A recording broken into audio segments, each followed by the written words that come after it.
Welcome to Nakkshathra Academy. Previous video la G major scale la ஒரு song எப்படி play பண்ணனும் அப்படிங்கறத நம்ம பார்த்தோம். இந்த வீடியோல A major chord family எப்படி play பண்ணலாம் அப்படிங்கறத நம்ம பார்க்கலாம். நான் ஏற்கனவே சொல்லியிருக்கேன் எப்பவுமே family அப்படினு எடுத்துக்கிட்டோம்னா அந்த first chord is a tonic chord, second chord is a subdominant chord, third chord is a dominant chord அப்படினு நான் சொல்லியிருக்கேன். அதனால இந்த ஃபேமிலியை பொறுத்த வரைக்கும் A major is a tonic chord, D major is a subdominant chord, E7th is a dominant chord, right? இப்போ இந்த A major chord ஆல்ரெடி நான் உங்களுக்கு சொல்லியிருக்கோம். அதே மாதிரி D major chord சொல்லியிருக்கோம்.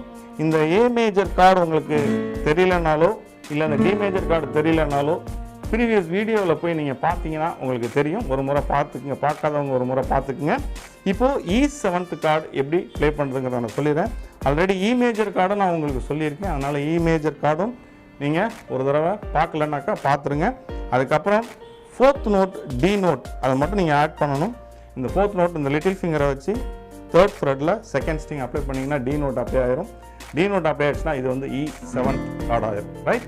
ஓகே, இப்போ A major and then D major and then E7th இந்த மூணு கார்டையும் நீங்க ப்ளே பண்ணலாம். என்ன ஸ்டைல்ல ப்ளே பண்றது அப்படி நீங்க கேட்கலாம். நான் வந்து ஏற்கனவே எங்களுடைய இன்ஃபோ கார்டில் வந்து ஸ்டம்மிங் பேட்டர்ன் நிறைய போட்டுட்டு இருக்கோம். அதை நீங்க போய் பார்த்து அந்த ஸ்டம்மிங் பேட்டர்ன்ல எந்த ஸ்டைல் உங்களுக்கு பிடிச்சிருக்கோ அந்த ஸ்டைலை நீங்க ப்ளே பண்ணி பார்க்கலாம். அடுத்த வீடியோல A major scale எப்படி ப்ளே பண்றது அப்படிங்கறத நம்ம பார்க்கலாம்.